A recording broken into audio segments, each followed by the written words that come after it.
What is up, guys? Lewis here, and today I'm bringing you guys a brand new video. And today we're going to be reacting to What Should the Los Angeles Lakers Do Now by BSOLZ, the YouTuber.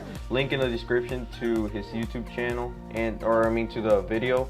And I hope you guys enjoyed yesterday's video. I reacted to Floyd Mayweather versus Conor McGregor. He was roasting everybody. So anyways, let's get started with this video. I'm on my way to an island and I'm popping shit at the pilot. Niggas be broken, be sobbing, but still talking shit like they violent. Now before we start, shout out to SeatGeek for sponsoring this video. SeatGeek is an app that takes all the tickets from all the websites on the internet and puts them in one place for you guys to find the best deals on the tickets you want. In the app, they show a map, and the green circles represent the good deals, and the red ones represent the bad ones. And when you find a good deal, you can click on it, and it will show you the view from the seats you're buying.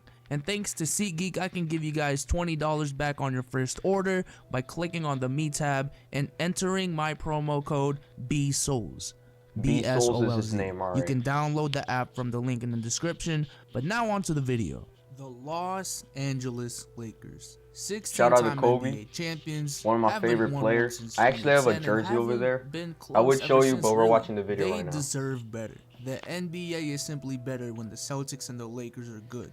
Two of the most historic teams in the league, arguably the greatest rivalry in sports. I've already done a video on the Celtics, but it's time to do one on the Lakers, because they're in a pretty peculiar spot here where they have young players that have really high potential, but still want to win in the near future through free agency. They are, to this day, still one of the hottest destinations in free agency. They fucked up in getting Paul George. However, stars have been hesitant because of the basketball side of the equation. You see, the Lakers have not had a over 30-win season in 4 years when Dwight Howard took his talents to LA. And it's rough for a free agent to choose LA because of the fact that, one, their best player since then was a 35-plus-year-old Kobe Bryant, who, remember, after 2013 suffered a lot of injuries. So most of the time he wasn't even on the court. Then after Kobe Bryant, who was their second best player? Jordan Clarkson, D'Angelo Russell. Combine that with the dysfunction of the franchise before Magic came, it was just tough for free agents to even consider LA because of how bad of a basketball team they were. But now that they do have what seems to be a more competent and level-headed GM in the great Magic Johnson, and their next, again, what seems to be Magic Johnson better know what he's doing with the Lakers. I mean, they got Lonzo Ball, that's good, but they fucked up in getting Paul George. What do they need to do to get back to the promised land? Now, I know the big rumor is the whole Paul George to LA rumor. And personally, if I'm the Lakers, I would not base my whole season and my whole management on getting Paul George. Because first, let's start off with the chance of him just leaving OKC. I know he's only there for 1 year on a 1-year contract. I feel like Paul George wouldn't leave the Oklahoma City Thunders because he's going to enjoy playing with Russell Westbrook. They're still a top 4 but we got to team, figure out when the season starts. Up with in the second round, I honestly think they have a pretty good chance to get to the conference finals. And once you're there, it doesn't matter what the outcome is unless it's like a 50-point per game blowout sweep. I feel as if Paul George would re-sign with the Thunder and be the replacement to Kevin Durant and see if they can win one there with the MVP Russell Westbrook. Now, disclaimer, when I say the replacement to Kevin Durant, I'm just talking about the role. I'm not saying Paul George is as good as KD in any way. So, let's just make that clear. And let's say, let's say he does leave OKC. Let's just say he gets knocked out in the second round in 5. From how I see, I wouldn't see why he would leave. The one thing that I feel like there'll be a good iterated more than him way to play together in LA is that he wants to be in a winning situation. He has said this over and over and over again. He is tired of losing and he wants to be in a winning situation before anything else. So he goes into free agency, right? And he sees the San Antonio Spurs, who always seem to find a way to be in free agency talks. He sees the Houston Rockets after having a presumably successful season. Now, this is assuming they don't get Melo. The Rockets look like a good team. That's changing as we speak. Harden. But let's say he sees the Rockets, who had a good season and seem to be a team that needs one more star are just worse and to get worse over now. the Warriors. He sees the other side of Staples Center, the Clippers, and see how they have Blake Griffin, DJ Gallo, and great role players like Lou Will and Pat Bev. The good thing about the Clippers, they got Gallinari, so I like that player. And he still gets to play in LA. If those options are available, and here you got the Lakers with a developing Lonzo Ball and a developing Brandon Ingram as your second and third best player with a young coach, and he might not be as attracted to the Lakers as people think. So again, if I'm the Lakers, I would definitely go after Paul George and see if he wants to come, because you simply don't say, oh, we don't want Paul George because we're building for the future if you're LA. But again, I wouldn't base my whole season and my whole game plan on trying to get Paul George, because let's say he comes. Now what?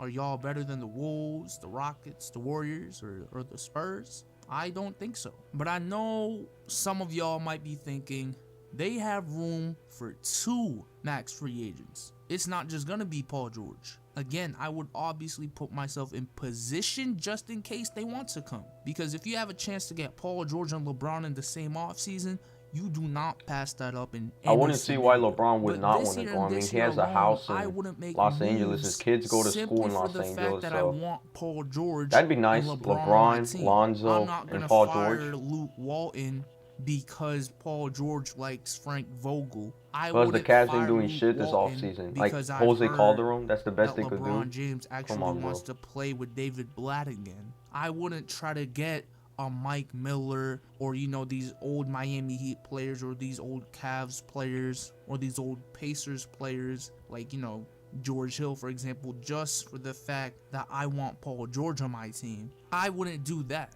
but I would want to be in a position so that when they are available next year and they want to come, I'd have something to offer them. But I'm not going to compromise Lonzo and Brandon Ingram's development this year simply for that fact, if that makes sense. So for the season, honestly, unless like a steal trade comes up, I'd just be an autopilot, because there's no need to really do any moves unless, again, it's a steal of a trade. I would spend the whole season developing Ingram and Ball with Julius Randle and the boys, see what happens, and actually I would try my best to get the 8th seed with these guys. I know it's not likely considering that it's the West and the talent on the teams, but what else are the Lakers supposed to do? Tank again?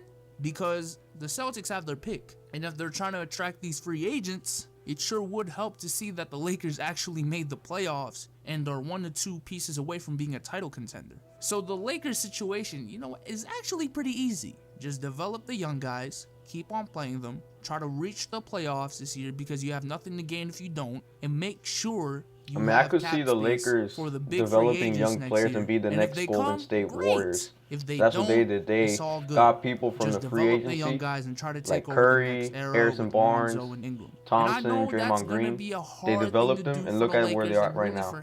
Sure, they got players now, but you know, that's a long ass look at the time season when they broke the Bulls record. But I'm sorry, they almost won the finals. I'd rather spend a couple years being they beat the Bulls record and all of that from developing. So Lakers could go in the same like the Hawks path. or the Grizzlies that are always in the playoffs but don't really seem to do anything after, if you know what I mean. But I think really, if Lonzo and Ingram really work out, which I think they really have the potential to do so, higher than people think, I think they're in perfect position to take over the West with the Timberwolves in the next era. They could be the next Warriors and Spurs. That's what I'm saying. But with that being said, man, you know, I know this was a pretty simple video, but I will try to make this into a series. We still have a long ways to go till the 2018 season, and I think I have enough time to make a video for every single team till then, or at least the majority of the teams. I don't want to make any promises. But with that being said, shout out to SeatGeek again, and with that being said, I am out. Peace.